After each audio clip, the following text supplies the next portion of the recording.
windy day here in Nashville, Tennessee. I'm Katie Neal from Audacy Country. We're on Broadway in the Reverb Room at the Hard Rock Cafe with AC Award-winning Brett Young. How are you? Good, how are you? I'm doing great. I know that you won't mention this, but I will. Happy birthday. Thank you.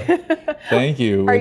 You only get to celebrate your 21st for the 20th time one time. Does that sound right? Yeah, that sounds about right. Are you into birthdays? Do you like birthdays? Are you not a birthday guy? If I was left to plan them myself, they would never get planned. But my wife does a pretty good job and put together golf this year. This past weekend. So we pre-celebrated knowing that we'd be here with y'all. Well, we're so excited and honored that you would spend your birthday here with us for a totally private concert. Nancy Garcia is coming tonight. She's brought 9 of her friends. She's so excited. And I know it's going to be a great show, but who would be the artist for you that if you heard on the radio, you'd be like, I want to win a totally private show with that artist or that band? It's strange. Hadn't really thought about that in a while. And who it would have been years ago when I was not doing this for a living. I think when you asked that, I realized it still hasn't changed. He's become a close friend, but still, if it was going to be acoustic and intimate like this, I think it would still be Gavin DeGraw any day, all day. It would be epic. He'd get up there on the piano and just blow us all away. Just don't even bring any other musicians. Just you by yourself. You don't need it. He's one of those artists that when you're you see him singing, because I've seen him do something like that, and I'm like, it sounds like there are so many more people up there. The sound is so big. It's really, really big, and he's also so unassuming. He sang at our wedding, and he acted like he had a little too much. He had been a little overserved, and he was nervous about it. And he got up to the piano, and that's the first thing he said. And he goes, I don't even know if I'm going to remember. And then he goes, you need a friend. Yeah. And I was like, come on. He's hamming it up for sure. Fooled, yeah. That's amazing. And then you just got back from C2C, which is the country music festival that they do over in the UK. Week. How crazy is it to you still when you're thousands of miles from home and people are singing your songs back to you? It's weird. Even in the States, to go to a city you've never been to and realize you have fans there is always strange. But to go to another country, and it's, I think the coolest part and the strangest part is there's such a different type of music fan.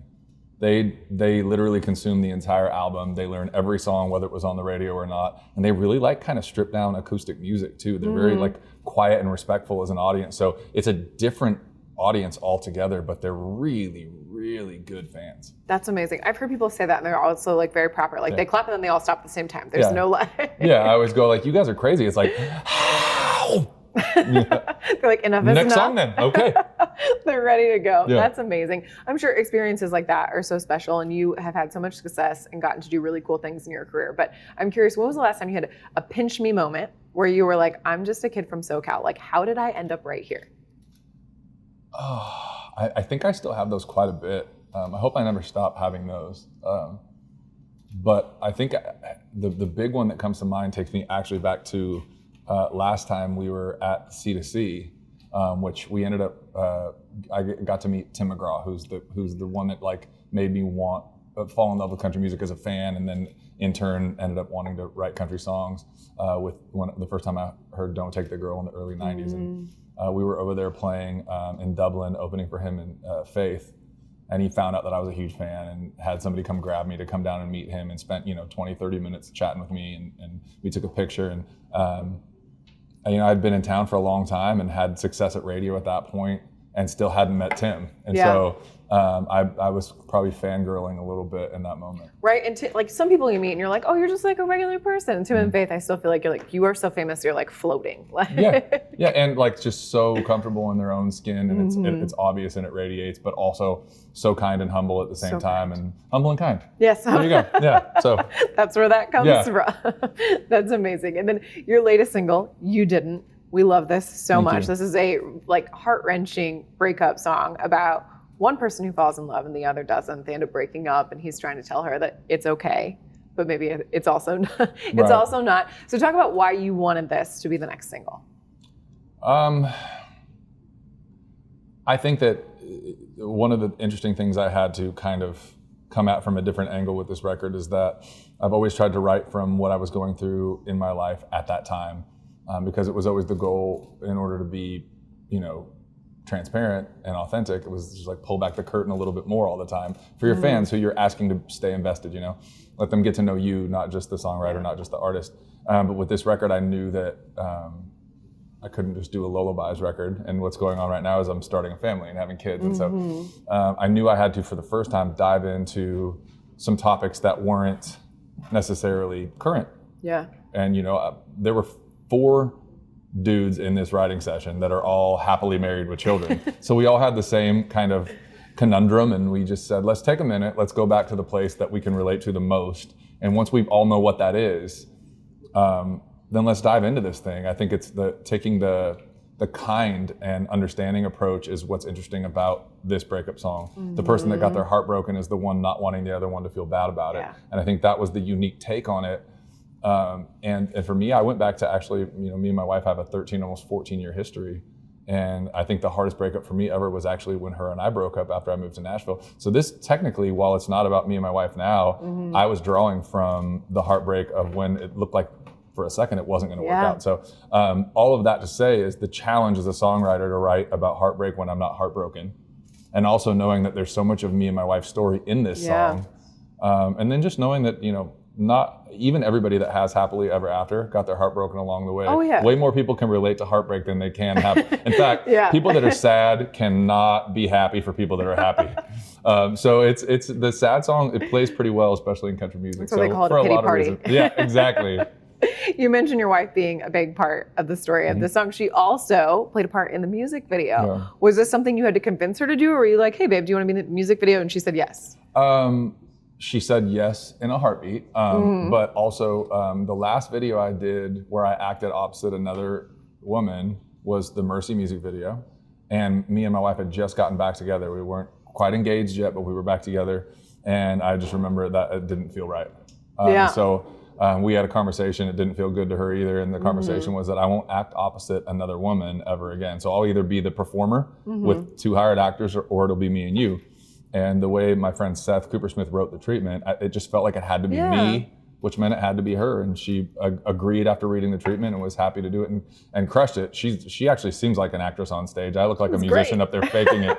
I just think as a married couple moving forward, there's no reason for me to use the same. And an actor has a great justification. That's what you do for a career. You, like that, when you marry an actor, you understand that those. You get it. But when you marry a musician, you don't go, oh, and by the way, you're going to make out with some other chick in a music video. That's not. Doesn't. You're cool with that, right? It's not necessary. No, so exactly. there was a lot that went into it, but also she crushed it. She looked so good on camera. Yeah, she did. She looked amazing. And then speaking of videos with your family, I think everyone has seen this gut-wrenching video of your daughter talking about how she wants her daddy back. I need to get him back. Oh my God, she's crying and her little lip is out. It's the cutest thing ever. How have you been dealing with now, you know, going from the pandemic, being home all the time, to being on the road so much and then getting videos like that? I'm sure that kills you. Yeah, she, first of all, she's like super good at it already, which she knows is what she's terrifying. doing. Yeah. Like that lip didn't naturally come down. Like she did that on her own.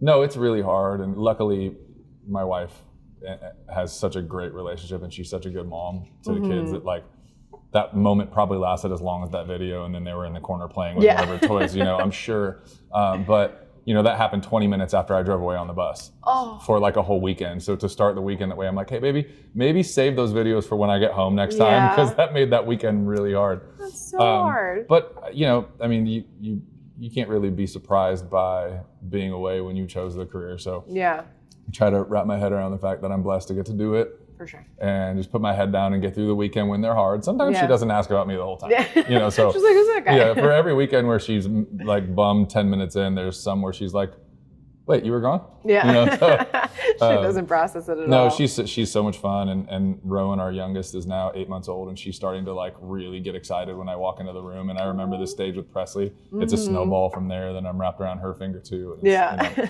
so. They've got you, for sure. And then you kind of talked about how you have to be aware of not putting too much of what's going on in your life right now into your music, because like you said, everything else turns into a lullaby. But how else, when you are writing songs about your life, like how does it affect like your mood? How does that affect what you're cutting, what you're writing? It's a good question. You know, I think radio has lately been in such a unique place that for the first time I found myself trying to find out, you know, I never thought we'd be in a place where I'm more concerned about what's working at radio than I am what would be my favorite song off the record. But I think that's a responsibility to your fans too. Yeah. You know, like your fans might have different tastes than you. It's likely that they do. And so reminding them that they like your music might actually be digging in, doing a little more research and finding out what they're asking for, not necessarily what is most personal or your favorite. And so I don't, that the process of picking songs has gotten a little bit different. But I think, you know, as the climate changes and who knows what new normal looks like coming out of COVID. We're all trying to adjust. Yeah, whatever it is, at some point we're going to call it normal, but it won't be the same as it was. And so I think it's affected picking songs because I think I've looked at the fan, rather than, you know, I'm a new artist and whatever song I pick is an opportunity for them to get to know me better. Now it's like, okay, I kind of know my fans. Yeah. And so what do I think that would be the best follow-up here? Yeah.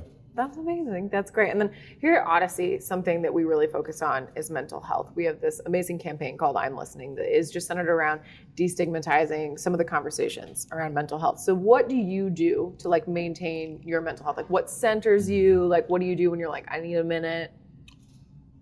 God, if I only knew. Do you know? I'm usually like, I need to lie down for a minute. That's my life. I mean, I grew up. It's also hard for you because you got 2 kids right now, so you have no time to like. I know, like, what if my thing was like, I just need a little quiet? Well, that doesn't happen at home. So, you know, I grew up in the church and my dad's a pastor. And so I have faith, and that's kind of been something that I've leaned on my whole life. And I never really dealt with anxiety until, and I don't know that, you know, I don't like to say that I deal with anxiety because it's not at a clinical level. I know people that deal with it and it's debilitating, and I don't deal with it at that level at all. But I never dealt with it at all until the last couple of years, you know. And I've really found myself, you know, my quiet time is actually prayer. And it settles me knowing that I'm talking to somebody that I trust to take care of me and that I always have. And so I don't know that there's a great answer. I mean, the world's in a really weird place, and that's my safe space. That's my quiet space. We're all just trying to find a way to take care of ourselves a little bit. And then your latest record, Weekends Look a Little Different These Days, is going to turn 1 this summer. Crazy. And I know fans are always asking, like, what stage are you at now with new music? I mean, I could put up 5 new records tomorrow if we had time to get in the studio. We've been writing so much over COVID. There's probably 300 to 400 songs in the bank right now. But we did a collection knowing that we would finish the collection and it would be a full length. So we just started talking over the last couple of weeks about getting some studio time and putting a song meeting on the books about what 7 or 8 songs will complete this collection. And it'll be sooner than later. I mean, we'll definitely be in the studio before the end of this year. I would say sooner than that, and maybe even have a product before the end of the year. That's super exciting. And before we wrap up, here we are inside of the Hard Rock Cafe, surrounded by all of this like incredible memorabilia. If you were gonna have to like bring something to the Hard Rock, like what would be your thing? Like you got anything that's bedazzled? You know, my thing would have to be, and it's been my thing since the very beginning. My band always does a Halloween show wearing Christmas onesies.